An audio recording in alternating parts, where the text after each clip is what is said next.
Welcome दोस्तों। आज फिर से एक नए वीडियो के साथ। जैसे कि हम लोग जानते हैं कि हर महीने 2 एकादशी होते हैं। तो अभी इस साल का तो और 3 ठो एकादशी बाकी है। थोड़ा जान लेते हैं इसके बारे में कब है, कैसा है। जैसे कि 3 ठो एकादशी बाकी है। फर्स्ट है उत्पन्ना एकादशी, मोक्षा एकादशी और सफलता एकादशी। तो अभी फर्स्ट आने वाला है उत्पन्ना एकादशी। चलिए इसके बारे में थोड़ा जान लेते हैं। एकादशी का क्या मतलब है? ये हिंदू पंचांग की 11वीं तिथि को एकादशी कहते हैं। उत्पन्ना एकादशी का ये एकादशी 20 नवंबर 2022 पुत्यक माह में पड़ने वाली हर एकादशी अलग-अलग नामों और शुभ फल को प्रदान करने वाली मानी जाती है। मार्गशीर्ष माह के कृष्ण पक्ष की एकादशी को उत्पन्न एकादशी कहते हैं। मान्यता है कि इस दिन एकादशी माता का जन्म हुआ था। इसलिए इसे उत्पन्न एकादशी कहा जाता है। पौराणिक कथाओं के अनुसार इस दिन माता एकादशी के मोर नामक राक्षस का वध किया था। इस व्रत में भगवान विष्णु की उपासना करने से जीवन में सुख समृद्धि मिलती है। इस बार उत्पन्न एकादशी 20 नवंबर 2022 को पड़ रही है। धार्मिक मान्यता है कि अनुसार एकादशी माता भगवान विष्णु का ही स्वरूप मानी जाती है, जिसकी पूजा करने पर जीवन में मनचाही सफलता मिलती है। उत्पन्ना एकादशी का शुभ मुहूर्त पंचांग के अनुसार उत्पन्ना एकादशी 19 नवंबर 2022 शनिवार की प्रातः काल 10:29 पर शुरू होकर अगले दिन 20 नवंबर 2022 को प्रातः काल 10:41 बजे तक रहेगी। ये दूसरा एकादशी है मुख्य एकादशी। मुख्य एकादशी का क्या महत्व है? इस व्रत को करने से भगवान विष्णु जी और लक्ष्मी जी की कृपा बनी रहती है। इस व्रत के प्रभाव से मनुष्य के पूर्वजों को मोक्ष की प्राप्ति होती है और उन्हें कर्मों के बंधन से मुक्ति मिलती है। मुख्य एकादशी का परिणाम मुहूर्त 3 दिसंबर 5:40 से 4 दिसंबर 5:35 तक। आ आप कृपा करके मुझे मार्गशीर्ष माह के शुक्ल पक्ष के एकादशी के विषय में भी बतलाएँ। इस एकादशी का क्या नाम है तथा इसके व्रत का क्या विधान है? इसकी विधि क्या है? इसका व्रत करने से किस फल की प्राप्ति होती है? कृपया यह सब विधानपूर्वक कहिए। मोक्षदा एकादशी का तात्पर्य है मोह का नाश करने वाली, इसलिए इसे मोक्षदा एकादशी कहा जाता है। द्वापर युग में इसी दिन भगवान श्री कृष्ण ने कुरुक्षेत्र में गीता ज्ञान दिया था, अतः इस दिन गीता जयंती की मनाई जाती है। मोक्षदा एकादशी के दिन मानवता को नई दिशा देने वाली गीता का उपदेश हुआ था। इस व्रत के प्रभाव से मनुष्य के पूर्वजों को मोक्ष की प्राप्ति है और उन्हें कर्मों के बंधन से मुक्ति मिलती है। वही इस व्रत को करने से मनुष्य को पापों का नाश होता है। मान्यता है कि इस दिन भगवान श्री कृष्ण ने अर्जुन को गीता का संदेश दिया था। इसलिए इस उपलक्ष्य में मोक्षदा एकादशी पर गीता जयंती मनाई जाती है। श्रीमद् भगवत गीता एक महान ग्रंथ है। गीता ग्रंथ सिर्फ लाल कपड़े में बांधकर घर में रखने के लिए नहीं है, बल्कि उसे पढ़कर उसके संदेश को आत्मसात करने के लिए है। भगवत गीता के चिंतन से अज्ञानता दूर होती है और मनुष्य का मन आत्मज्ञान की ओर अग्रसर होता है। इसके पठन और श्रवण से जीवन को एक नई प्रेरणा मिलती है। वही इस दिन श्रीमद् भगवत गीता भगवान श्री कृष्ण और महर्षि वेद व्यास का विधि पूर्वक पूजन करके गीता जयंती उत्सव मनाया जाता है।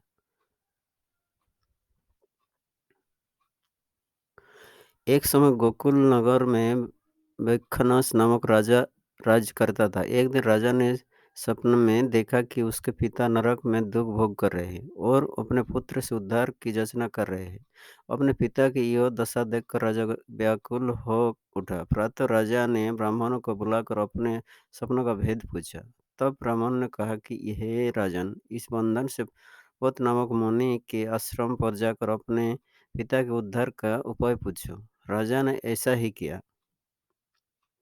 जब पर्वत मुनि ने राजा की बात सुनी तो ये चिंतित हो गए। उन्होंने कहा कि हे राजन, पूर्व जन्मों के कर्मों की वजह से आपके पिता को नरकवास प्राप्त हुआ है। अब तुम मोक्षदा एकादशी का व्रत करो और उसका फल अपने पिता को अर्पण करो, तो उनकी मुक्ति हो सकती है। राजा ने मुनि के कथानुसार कि मोक्षदा एकादशी का व्रत किया और ब्राह्मणों को भोजन दक्षिणा और वस्त्र आदि अर्पित कर आशीर्वाद प्राप्त किया। इसके बाद व्रत के प्रभाव से राजा के पिता मक्क की प्राप्ति हुई। आइए जानते हैं वो जो लास्ट एकादशी है 19 दिसंबर को है, सफलता एकादशी जिसका नाम है।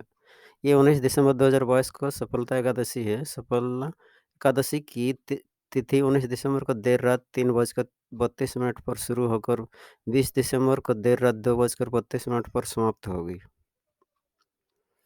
पद्म पुराण के उत्तराखंड में सफला एकादशी के व्रत के कथा विस्तार से वर्णित थे। इस एकादशी के प्रताप से ही पापाचारी लंबक भव बंधन से मुक्त हुआ। सफलता एकादशी के दिन भगवान विष्णु को ऋतु फल निवेदित करे। जो व्यक्ति भक्ति भाव से एकादशी व्रत करता है, यह निश्चय ही श्री हरि का कृपापत्र बन जाता है।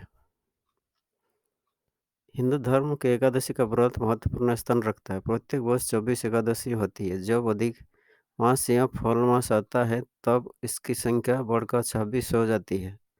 पद्म पुराण में पौष मास के कृष्ण पक्ष की एकादशी के विषय में युधिष्ठिर के पूछने पर भगवान श्री कृष्ण बोले, बड़े बड़े यज्ञ से भी मुझे उतना संतोष नहीं होता जितना एकादशी व्रत के अनुष्ठान से होता है। इसलिए एकादशी व्रत अवश्य करना चाहिए। पौष मास के कृष्ण पक्ष में सफला नाम की एकादशी होती है। इस दिन भगवान नारायण की विधि पूर्वक पूजा करनी चाहिए।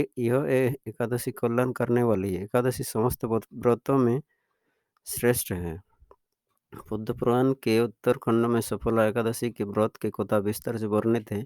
इस एकादशी में प्रताप से भी पापाचारी लभ बंधन से मुक्त हुआ है।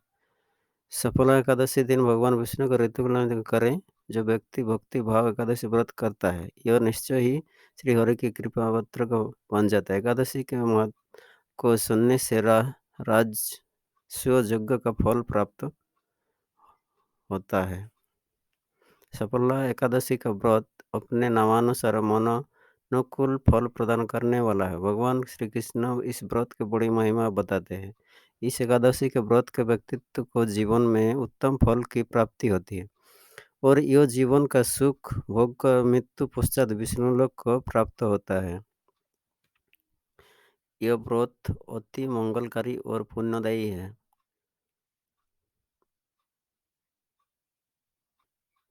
नमस्कार दोस्तों, धन्यवाद।